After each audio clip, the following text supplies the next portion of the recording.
సాహితీ yoga 30 days weight loss online class లో join అవ్వండి. మీ అధిక బరువు తగ్గించుకోండి. భక్తిస్త్వయి స్థిరతరా భగవన్ యది స్యాత్ దైవేన నః ఫలిత దివ్య కిశోరవేషే ముక్తి స్వయం ముకులితాంజలి సేవతే స్మాన్ ధర్మార్థ కామగతయః సమయ ప్రతీక్షా. భగవంతుని యందు బుద్ధి నిలవటం ఎంత కష్టం అండి. ఏదైనా ఒక విషయం మీద బుద్ధి నిలవటమే బహు కష్టం.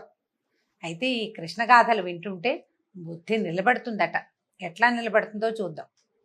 అయితే ఈ కంసుడి దగ్గరికి వచ్చినటువంటి నారదుడు దేవలోకానికి వెళ్ళిపోయి ఇప్పుడు కృష్ణుడి దగ్గరికి బయలుదేరాడు. అక్రూరుడు కృష్ణుడి దగ్గరికి బయలుదేరాడు, రేపల్లెకి బయలుదేరాడు పిల్లల్ని వెంట పెట్టుకుని రావడం కోసం.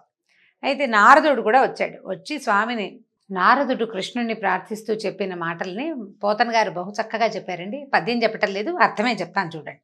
ప్రపంచమంతా ఉన్న శక్తివి తండ్రి, నువ్వు సర్వనియామకుడివి. అంటే నువ్వు ఎవడేం చెయ్యాలి అనేది నియమించేది సాక్షాత్ భగవంతుడే. మనం చేసేదంతా మన సొంతం కాదట. కట్టెలలో అగ్ని ఉన్నట్టుగానే ఒక కట్టె ఉంది, ఆ కట్టెలో నిప్పు ఉంది అని చెప్తారు. నిప్పు ఎట్లా ఉంటుందండి? పచ్చి కట్టెలో నిప్పు ఉందంటే ఉంది, కనపడదు మనకది. దానికి నిప్పు అంటించినప్పుడు అందులో ఉన్న అగ్ని బయటపడుతుంది. అదేవిధంగా సమస్త ప్రాణులలోనూ ప్రవేశించి ఎలాంటి వికారాలకు లోను కాకుండా ఏకరూపుడువై విలసిల్లుతున్నావు. ఆత్మజ్యోతి రూపంలో భగవంతుడు ప్రతి శరీరంలోనూ, ప్రతి మానవుడు, ప్రతి జీవి రూపంలోనూ ఉంటాడు. అతని ఏ వికారానికి లోను కాడు. ఆత్మసాక్షిగా ఉండి లోపల మన వెనక లోపల వెలుగుతూ ఉంటాడు, మనతో ఉంటాడు భగవంతుడు. మన ప్రతి వాళ్ళతోటి ఆ భగవంతుడు మన నుంచి వెళ్ళిపోయినప్పుడే మనం ఈ పాంచభౌతిక శరీరాన్ని విడిచిపెట్టేస్తాం. మనం అని మనం చెప్పుకుంటున్నది మనము కాదు, భగవంతుడే. అయితే హృదయ కుహరమందు గూఢంగా ఉన్నావు. జీవులు నచ్చే క్రియాకలాపాలకి కేవలము సాక్షిభూతుడుగా ఉన్నావు. నీవు సర్వస్వతంత్రుడవు. నీకు అధీనమైన మాయాశక్తి చేత సత్వరజస్తమో గుణాలని కల్పిస్తున్నావు. భగవంతుడి యొక్క అధీనంలోనే ఉంటుంది మాయ. దాన్నే మనం విష్ణుమాయ అని చెప్పుకుంటాం. ఈ త్రిగుణాల చేత జగత్తును సృజిస్తున్నావు, పాలిస్తున్నావు, సంహరిస్తున్నావు. రాజుల ఆకారాలు ధరించి ఉన్న రాక్షసులను నిర్మూలించి ఈ భూమండలాన్ని కాపాడడం కోసం అవతరించావు స్వామి నువ్వు అని చెప్తూ ఏమంటున్నాడంటే, ఇంతకు ముందు నువ్వు ఎందరినో సంహరించావు. ఇక ముందు రేపు నాడు జరగబోయేది చెప్తున్నాడు. చాణూరుడు, ముష్టికుడు, గజుడు, కంసుడు, శంఖుడు, కాలయవనుడు, మురుడు, నరకుడు, పౌండ్రకుడు, శిశుపాలుడు, దంతభక్తుడు, సాలుడు మొదలైన వారు నీ చేతిలో మరణిస్తారు. దేవలోకం నుంచి పారిజాత వృక్షాన్ని పెళ్లగించి తెస్తావు. నీ వల్ల నృగునికి శాప విముక్తి కలుగుతుంది. శమంతకమణిని స్వీకరిస్తావు. మృతులైన బ్రాహ్మణ కుమారులను తిరిగి తెచ్చి ఇస్తావు. అర్జునుడికి సారథివై అక్షౌహిణుల సైన్యాన్ని సంహరిస్తావు తండ్రి. తర్వాత వర్ధనశీలుడైన పరమేష్టి కూడా, అంటే మనుషులని పుట్టించే పరమేష్టి కూడా నీవు చేసే పనులు లెక్కించలేకపోతాడు. నీ లీలలు అపారమైనవి, అనంతమైనవి. వాటిని లెక్క పెట్టలేము. మనం లెక్కబెట్టి కొన్ని చెప్పుకుంటాం. లెక్కలేనన్ని లీలలు చేస్తాడు లీలామానుష విగ్రహధారి అయిన కృష్ణుడు. నీ వల్లే సత్వరజస్తమో గుణాలు జనించి వృద్ధి పొంది అణగారిపోతాయి. నీ రూపానికి మేరలేదు. నువ్వు సర్వవ్యాపివి, జయశీలుడవు, సహనశీలివి, పరమేశ్వరుడవు, ప్రమాణరహితుడవు, ప్రపంచ నియామకుడు అయినటువంటి నీకు నమస్కరిస్తానంటూ నారదుడు వేనోళ్ల విష్ణుని, ఈ కృష్ణుడిని పొగిడి సెలవు పుచ్చుకున్నాడట. ఆ తర్వాత ఒక రోజట గోపబాలుడు కృష్ణుడితో కలిసి అడవికి వెళ్ళాట. చూడండి, ఇప్పుడు ఇవన్నీ మాట్లాడాడు బోళ్ళంత వివరంగా. ఈయన దేవదేవుడు అవతారం ఎత్తలేదు, ఇంకా బాలకుడి వేషంలోనే ఉన్నాడు. అంటే తన పాత్రకి న్యాయం చేకూరుస్తూనే ఉన్నాడు అనమాట. పోయి ఒక పర్వతం, ఒక చిన్న కొండ దగ్గర దాగుడు ముత్తలు ఆడుకుంటున్నారట. అందులో కొందరేమో గొర్రెలుగా, కొందరు కాపరులుగా, కొందరు గజ దొంగలుగా ఏర్పడి వాళ్ళల్లో వాళ్ళు కళ్ళు మూసుకుని కళ్ళగంతలాడే ఆట ఆడుకుంటున్నారు. అందులో మయుడనే ఒక రాక్షసుని యొక్క కుమారుడైనటువంటి వ్యోమకాసురుడు అనేవాడు ఒకడొచ్చాడు. మయుడనే రాక్షసుని యొక్క పెద్ద కొడుకు. ఈ వ్యోమకాసురుడు ఏం చేశాడట, ఒక గోపాలక రూపం ధరించి, ఈ అడ్డు లేదు, వాడి దొంగతనానికి అడ్డమే లేదు, అందరూ గోపాలక రూపంలో ఉంటే వాడిని అనుమానిస్తారు. ఏం చేశాడు, ఈ ఆటలో గొర్రెలుగా నటిస్తున్న పిల్లల్ని ఒకళ్ళని తప్ప మిగిలిన వాళ్ళందరినీ ఒక్కొక్కరిని కన్ను గప్పి పర్వత గుహలోకి తీసుకుపోయాడు. అందరినీ పర్వత గుహలో పెడుతున్నాడు. క్రమంగా కుమారులు చిన్నపిల్లలందరినీ ఆ గుహలోకి తీసుకెళ్ళిపోయి పెద్ద బండతోటి వాకిలి మూసేసి మళ్ళీ వచ్చి ఆటలో చేరాడు. గొర్రెలుగా నటిస్తున్న వాళ్ళందరినీ ఎక్కడో దాచారనమాట. గోపాలకులు ఇప్పుడు గొర్రెల తాలూకు కాపర్లుగా ఉన్నవాళ్ళు వెతుక్కుంటూ ఉంటారు. ఇక దాచిన వాళ్ళు ఎవరు? గజ దొంగలుగా ఉన్నవాళ్ళు. ఈ కొత్తగా వచ్చిన రాక్షసుడు ఏం చేశాడు, ఆ గజ దొంగ వేషం వేసి పిల్లలందరినీ తీసుకెళ్లి దాచిపెట్టేశాడు కొండ గుహలో. సర్వజ్ఞుడు, గర్వాంధులైన ధనుజుల్ని దునుమాడేవాడైనటువంటి కృష్ణుడు నవ్వుతూ చెప్పాడు, ఓ రాక్షస, నీ గుట్టు బయలుపడింది. నువ్వు చాలా గజ దొంగవి, గొల్ల పిల్లలందరినీ కొండలో దాచిపెట్టావు, మిగిలిన వాళ్ళు కూడా పెడుదుగాని రా అని ఏం చేశాడట, సింహం తోడల్ని పట్టుకున్నట్టుగా ఇట్లా ఒడిసి పట్టుకున్నాడట, చంక కింద ఇరికించుకున్నాడనమాట. ఇరికించుకుని ఏం చేశాడు, ఇట్లా గట్టిగా ఎప్పుడైతే కృష్ణ స్పర్శ తగిలిందో వాడు చేతి కిందకు వచ్చేసరికల్లా, అంటే శరీరానికి దగ్గరగా వచ్చేసరికల్లా రాక్షసాకారంతో పెద్దగా అయిపోయాడు. స్పర్శ తగిలేసరికల్లా విడిపించుకునే శక్తి లేదు, భయం పడుతూనే గింజుకుంటున్నాడట. గింజుకుంటుంటే ఈ చేతి కింద పెట్టి గట్టిగా నొక్కేశాడట మెడని. అంత పెద్ద రాక్షసుడు ఈ 14-15 సంవత్సరాల బాలకుడి చంక సందులో ఇరుక్కుపోయి మెడ విరిగి మరణించాడు. దేవతలు ఓహో ఓహో అన్నారట. అక్కడి నుంచి ఏం చేశాడు కృష్ణుడు, ఈ దానవుణ్ణి చేతిలో ఇచ్చి విసిరేసి పర్వత గుహాద్వారం మూసి ఉంది కదా, ఒక కొండకి రాయి అడ్డం పెట్టాడు. ఆ రాయిని ముక్కలయ్యేలాగా తన్ని గుహలో తిరుగుతున్నారట పిల్లలంతా. ఏమిటో ఎక్కడికో వచ్చేసాం, ఎక్కడున్నామో తెలియటలేదు. వాళ్ళందరినీ బయటికి తీసుకొచ్చాడు. ఆ రాత్రి అక్రూరుడు మధురా నగరంలో ఉండి మర్నాడి ప్రాతకాలం లేచి నిత్యానుష్ఠానాలు అవి తీర్చుకుని నందకులానికి బయలుదేరాడు. బయలుదేరుతూ ఇట్లా ఆలోచిస్తున్నట్టు ఏమనుకుంటున్నాడు, కిందటి జన్మలో నేను ఎలాంటి తపస్సు చేశానో, ఎలాంటి దానాలు చేశానో, ఆది పరమయోగులకి కూడా అందనేటువంటి బ్రహ్మస్వరూపుణ్ణి, తెలివి మాలిన వాడిని అయిన నేను, అంటే ఏ శక్తియుక్తులు లేనివాడిని, సాధారణమైన వ్యక్తిని, నాకేం తపస్సు లేదు ఏం లేదు, కానీ నేను భగవంతుడిని దర్శించడానికి వెళ్ళబోతున్నాను అంటే కృష్ణుడు భగవంతుడని స్పష్టంగా ఎరుకగలిగిన వాడు అక్రూరుడు. మునుపు ప్రహ్లాదుడు, అంబరీషుడు వాళ్ళంతా ఏ భగవంతుడి పాదాలని ఆశ్రయించి జనన మరణ చక్రాన్ని నుంచి తప్పుకున్నారో అతని అవతారమే కదా ఈ కృష్ణుడు. ఇప్పుడు ఈయన్ని వైరబుద్ధితో చంపడానికి, నిష్కారణం అంటే నాకేం లేదు, నా మీద అతనికి ఏం ప్రేమ ఉంటుంది, వాళ్ళని పిలవడానికి నన్ను వ్యాజంగా పెట్టుకున్నాడు అంతే. అయినా కూడా నా మీద ప్రేమతో చేశాడు. అతను వీళ్ళని చంపడానికి పెట్టుకున్నా కూడా వాడు నా మీద ఎంత ప్రేమ అంటే, వాడికి ఆ కంసుడు, దుర్మార్గుడైన కంసుడికి కూడా ప్రేమ లేకపోతే ఇంత మంచి పనికి ఎవరైనా పెడతారా? వాడిలాంటి స్నేహితుడు మళ్ళీ దొరుకుతాడా నాకు? భగవంతుడిని చూసి రారా అని వాడికి పగే, కానీ ఇది నాకు వరం కదా అని భావిస్తున్నాడు అనమాట. అయితే ఇప్పుడు నన్ను చూసి కృష్ణుడు ఇది నేను దుర్మార్గుడిని అనుకుంటాడేమో, కంసుడు నన్ను చంపడానికి వీడిని పంపించాడు, వీడు దుర్మార్గుడేనని భావిస్తాడేమో, నన్ను తెలుసుకుంటాడో లేదో, నా మనస్తత్వాన్ని అర్థం చేసుకుంటాడో లేదో, నన్ను మన్నిస్తాడా, నాతో సరిగా మాట్లాడతాడా, నన్ను చూసి కోపం తెచ్చుకుంటాడా అని ఆలోచించి అతనికి ఏంటంటే అస్థి నాస్తి విచికిత్సా భావాలన్నమాట. భగవంతుడు ఎరుకగలిగిన భగవంతుడు నన్నెందుకు తెలుసుకోడు అని అనిపిస్తోంది ఒకసారి. కానీ నేను దుర్మార్గుడైన కంసుని యొక్క పనుపును వస్తున్నాను కాబట్టి తను ఆదరించడేమోనని భయం వేస్తుంది. మనకు కూడా అలాంటివే భావాలు కలుగుతూ ఉంటాయండి. పరిపరి విధాల పోతుంది మనసు ఒక పని చేసేటప్పుడు. సరిగా చేస్తున్నామో లేదో తెలీదు, అవతల వాళ్ళు ఎలా మన్ని తీసుకుంటారో అర్థం కాదు. ఈ భావాలతో సతమతం అవుతూ ఏం చేస్తున్నాడు, అలా వెళ్తూ ఉంటే ఈ వెళ్ళే దారిలో అడవి మృగాలు, అంటే అతనికి మంచి శకునాలు కనబడుతున్నాయన్నమాట. మంచి జంతువులు ఇతన్ని ప్రదక్షిణంగా అతన్ని దాటుకుని వెళ్తున్నాయట. ఇంకా ఆలోచిస్తుంటే ఊహిస్తున్నాడనమాట, చక్కటి ముంగురులు, సందమామ లాంటి ముఖం, కంజదళాయితాక్షుడైన భగవంతుణ్ణి నేను చూడబోతున్నాను అని చెప్పి ఊహించుకుంటున్నాడు. ఆయన రూపం ఎట్లా ఉంటుంది, కృష్ణుడి రూపాన్ని, అతని నవ్వు ముఖాన్ని ఊహించుకుంటూ నాకు అన్ని శకునాలు మంచివి జరుగుతున్నాయి కాబట్టి బహుశా నన్ను మాధవుడు మన్నిస్తాడేమో అని అనుకుంటూ నేను రాత్రిపూటే వెళ్ళి ఆయన కాళ్ళ మీద పడిపోతాను. అంటే నేను ఎలా దండం పెడతాను, ఎలా హ్యాండిల్ చేస్తాను అన్నీ మనం ఊహిస్తాం. ఏదైనా ప్రోగ్రామ్ చేస్తే ఇలా నుంచోవాలి, ఇలా నడవాలి, ఇలా మాట్లాడాలని ఊహిస్తాం కదా. అట్లాగే అక్రూరుడు నానా రకాల ఊహలు చేస్తున్నాడు అనమాట. ఎన్ని ఊహలో పరిపరి విధాల ఆలోచిస్తూ ఈ రథాన్ని ఎక్కి వేగంగా పరిగెత్తాడు. వెళ్తూ ఉంటే ఎలా ఉందట అంటే గోకులం, ఇప్పటిదాకా మనం పెద్దగా గోకులం గురించి చెప్పుకోలేదండి. పోతన గారు బ్రహ్మాండంగా రాస్తారు. వెళ్ళి చందనము, మొల్ల, మల్లె, తాడి, మద్ది, గోరంట, మర్రి, మామిడి మొదలైన తరుగులతో నిండినది, వికసించిన ఎర్రతామరలు కలిగినది కనుకనే బలరామకృష్ణుల్ని సంతసింపజేసేది అయిన బృందావనాన్ని తన ముందు తెలుసుకున్నాడు. అలా వెళ్తూ ఉంటే ఊరొచ్చి ప్రత్యక్షమైందట ఆయనకి. ఊళ్ళోకి వెళ్ళాడని చెప్పటం లేదు కవిగారు, ఆ ఊరు అతనికి కనపడింది. బృందావనంలోకి ప్రవేశించాడు. సాయంకాలం అయ్యేసరికల్లా దూడలు, కోడలు, గేదెలు గుంపులుగా వెళ్తూ మేతకెళ్ళి అక్కడక్కడ పచ్చిక మేస్తూ ఎప్పటికీ రాకపోతే వాటి కోసం వెతకడం కోసం వెళ్ళి కొన్ని రావు ఉండిపోతుంటాయి. ఉండిపోతే వాటిని పిలుస్తూ ఉంటారనమాట. అన్నీ వచ్చినాయి, ఇవి రాలేదని, దూడలు ఉండిపోయినాయని, ఓ గేదె ఉండిపోయిందని. వీళ్ళు ఏం చేస్తారు, సాయంకాలం అయ్యేసరికల్లా కేకలు పెట్టి ఒక వెతుకులాడుకుంటారు ముందు. తర్వాత ఒకళ్ళనొకళ్ళు కేస్తారు, హే అక్కడుందా ఎర్రది నల్లది పచ్చది అని గుర్తులు చెప్పుకుంటూ కేకలు పెడుతున్నారు. ఆ కేకలు అరుపులు ఈ ఆవులని వాటిని పిలిచేందుకు ఒక ప్రత్యేకమైన సంకేత భాష ఉంటుంది. ఆ అరుపు తన యజమాని తాలూకు కంఠస్వరాన్ని ఆ పశువు గుర్తిస్తుందన్నమాట.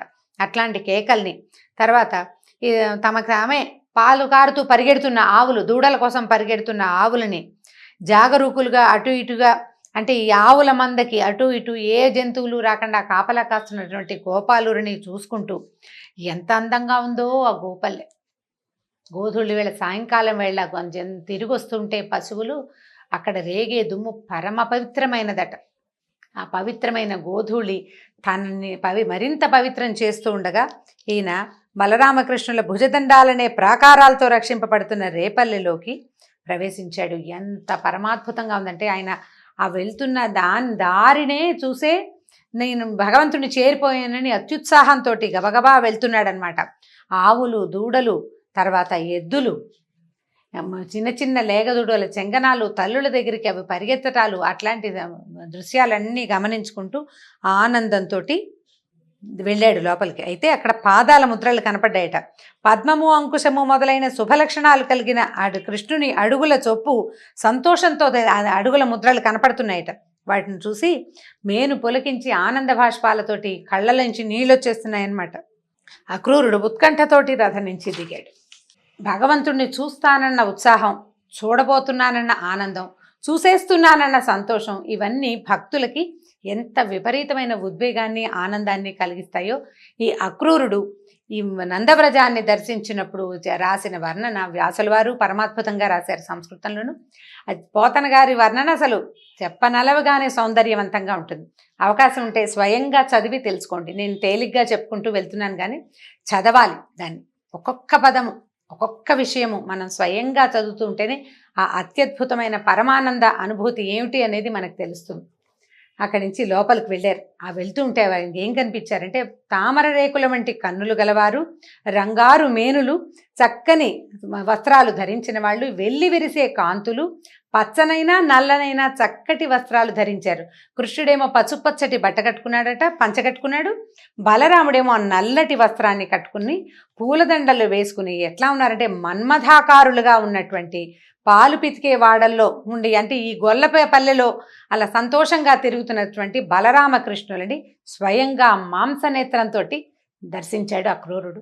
ఇది చూసేసరికి ఆనందం పట్టలేకపోయాడనమాట. అంత సౌందర్యాన్ని అంటే భక్తి వల్ల వచ్చిన భావన వేరు. సాధారణంగా అబ్బాయిలు బాగున్నారనిపిస్తుంది.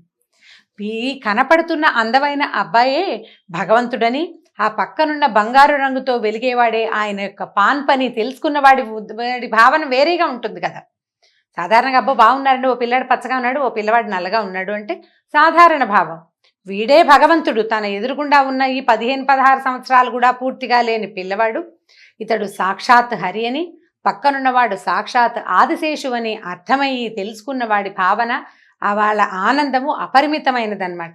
పరమానందంతో శ్రీకృష్ణ పాదాలకి బలరామకృష్ణుల పాదాలకి నమస్కారం చేశాడు.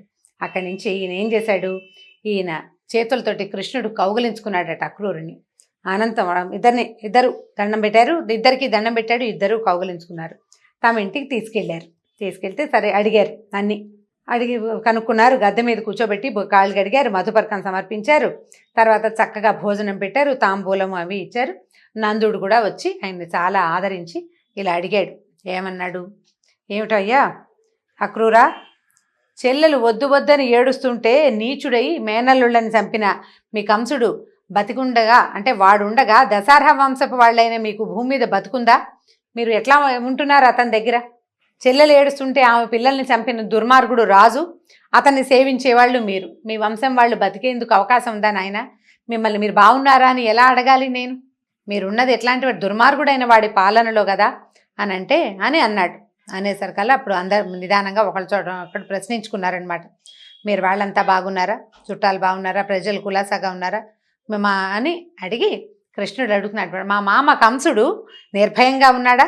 అయితే నన్ను కన్నక పాపానికి పాపం, దేవకి వసుదేవులు ఇద్దరు కారాగారంలో క్షేమంగా బతికే ఉన్నారా అని కృష్ణుడు అడిగాడట. నువ్వు ఇక్కడికి వస్తుంటే నువ్వు వస్తున్నావనే సంగతి ఊరంతా తెలుసు.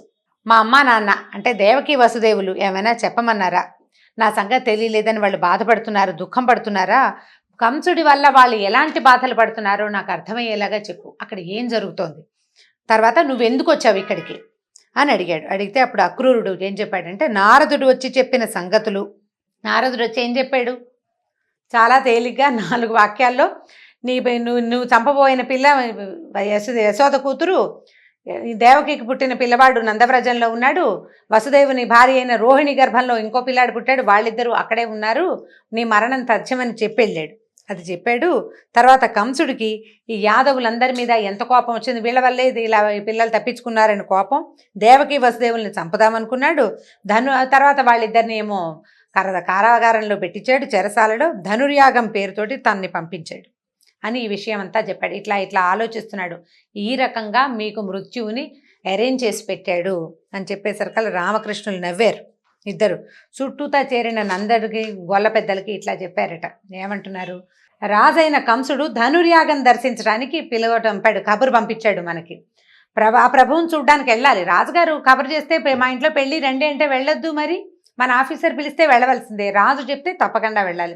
కాబట్టి మీ ఇళ్లలో ఉన్నటువంటి పాలు, పెరుగు, నెయ్యి, కట్నాలు, కానుకలు అన్నీ మీ శక్తి అనుసారం అమర్చండి. మొదట బళ్ళని సమాయత్తం చేసుకుందాము, మనమంతా మధురా నగరానికి వెళ్దామన్నాడు. అక్కడి నుంచి అక్రూరుడు ఈ రామకృష్ణులు ఇద్దరిని మధురకి తీసుకెళ్తాడు అని తెలిసేసరికల్లా గోపవనితలంతా కంగారు పడిపోయి భయపడిపోయారు. ఇక చాలా అమ్మో ఇంకేముంది, కుమారులిద్దరినీ తను రథంలో తీసుకెళ్తానని వెనకాల వీళ్ళందరినీ రమ్మని అక్రూరుడు చెప్పాడు.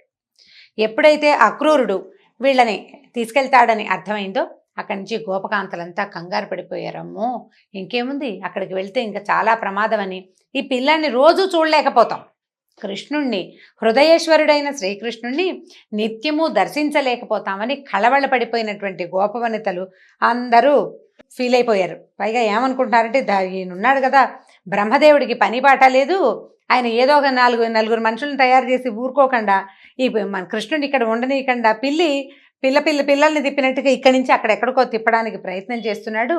ఎవరైనా సరే చెప్పి ఈ పద్ధతులు మాన్పిస్తే బాగుంటుంది, ఇదేమిటి ఇట్లా మళ్ళీ తీసుకెళ్ళిపోతున్నారని వాళ్ళు ఒకే రకంగా దిగులు పడుతున్నారనమాట. ఒకళ్ళు ఏడ్చేస్తున్నారు, వెళ్ళొద్దు అని, వెళ్ళకూడదని. కొంతమంది యశోద దగ్గరికి వెళ్ళి చెప్తున్నారు, పిల్లవాడిని పంపించొద్దు, కృష్ణుడిని పంపొద్దని. నేను పిల్లవాడని చెప్తున్నాను కానీ వాళ్ళు అట్లా చెప్పట్లేదు, మా హృదయేశ్వరుని పంపించొద్దనే చెప్తున్నారు. ఎన్ని విధాలో ప్రయత్నం చేశారు, బతిమలాడారు, అడిగారు, వద్దు నువ్వు వెళ్ళొద్దు అని చెప్పి. అప్పుడు ఏం చెప్పాడంటే, సరే వీళ్ళకి కనపడకుండా వెళ్ళిపోయాడట, మళ్ళీ వస్తానని. కొంతమంది అంటే రాత్రిపూట సాయంకాలం అయ్యేసరికల్లా ఆ దూతికలకి వీళ్ళు అందరు పిలుస్తున్నారనమాట, వాళ్ళని రమ్మంటారు వీళ్ళని రమ్మంటారని కృష్ణుడి దగ్గరకు వచ్చి చెప్పే వాళ్ళకి మళ్ళీ వస్తామని చెప్పించాడు, మళ్ళీ కలుద్దామని చెప్పించాడు. ఈ తర్వాత గోపి మళ్ళీ వస్తానని చెప్పి పెరుగు బళ్ళ నిండా కానుకలు, పాలు, పెరుగు, వెన్న, నెయ్యి ఎత్తించుకుని నందుడు మొదలుగా కలిగిన గోపకులు వెంటరాగా అక్రూరుడితోలే రథాన్ని ఎక్కి కృష్ణుడు బలరామ సమేతంగా బయలుదేరాడు. వాళ్ళందరూ బళ్లలో బయలుదేరితే అక్రూరుడు వేసుకొచ్చినటువంటి రథం మీద బలరాముడు మరియు కృష్ణుడు ఎక్కి అతనితోటి పాటు బయలుదేరారు. ఇంకేముంది, గుర్రం బండి వెళ్ళిపోతోందని ఘోష యువతలంతా ఏడుస్తూ నుంచున్నారట. దూరంగా ఆ బండి నడిచినంత దారి గుర్రబండి తాలూకు పైన దిగుతున్న తెల్లని పతాకం, ఆ గుర్రాలు పరిగెడుతుంటే వచ్చే దుమ్ముని చూస్తూ దూరంగా భగవంతుడు తమ నుంచి దూరం అయిపోతున్నాడన్న భావనతోటి అట్లా చూస్తూ ఉండిపోయారనమాట. అయితే వీళ్ళు అలా క్రమంగా యమునా నదిని దర్శించారు. అంటే ఈ ఊరు దాటి వెళ్తున్నారనమాట.